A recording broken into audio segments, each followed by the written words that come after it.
അപ്പോൾ നമ്മുടെ ഇന്നത്തെ പരിപാടി വോട്ട് ചെയ്യാൻ പോവാണ്.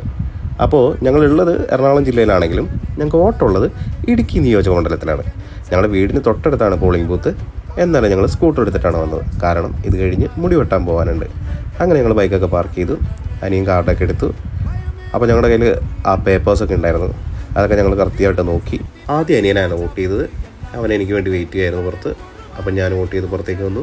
അങ്ങനെ ഞങ്ങളുടെ സമ്മതിദാനാവകാശം രേഖപ്പെടുത്തി. ഇനി നേരെ ടൗണിലേക്ക്. ഈ സാധനം എനിക്ക് ഭയങ്കര ഇഷ്ടമാണ് കേട്ടോ. അങ്ങനെ ഞങ്ങൾ നേരെ ടൗണിലെത്തി. ടൗണിൽ നിന്ന് കുറച്ച് മാറി നാച്ചുറൽസ്, ഇവിടെയാണ് ഞങ്ങൾ സ്ഥിരം മുടി വെട്ടാറ്. അങ്ങനെ ഞങ്ങൾ നാച്ചുറൽസിൽ കയറി. അവിടെ ചെന്നപ്പോഴാണ് അറിയുന്നത് അവിടുത്തെ ചേട്ടന്മാരെ സ്റ്റാഫുകളൊന്നും അവിടെ ഇല്ല. അവരെല്ലാവരും വെള്ളിയാഴ്ച ചെയ്തുകൊണ്ട് പള്ളിയിൽ പോയേക്കുവാണ്. അങ്ങനെ ഞങ്ങൾ കുറച്ച് നേരം വെയിറ്റ് ചെയ്ത് ആ AC ഒക്കെ കൊണ്ട് അങ്ങനെ ഇരുന്ന സമയത്ത് സ്റ്റാഫുകൾ വന്ന് ഞങ്ങൾ 2 പേരും മുടി വെട്ടാനായിട്ടിരുന്നു. നല്ല ഫ്രണ്ട്ലി ആയിട്ടുള്ള സ്റ്റാഫുകളാണ്. അവർ അടിപൊളിയായിട്ട് ഹെയർ കട്ട് ചെയ്ത് തന്നു. ഞങ്ങൾ 2 പേരും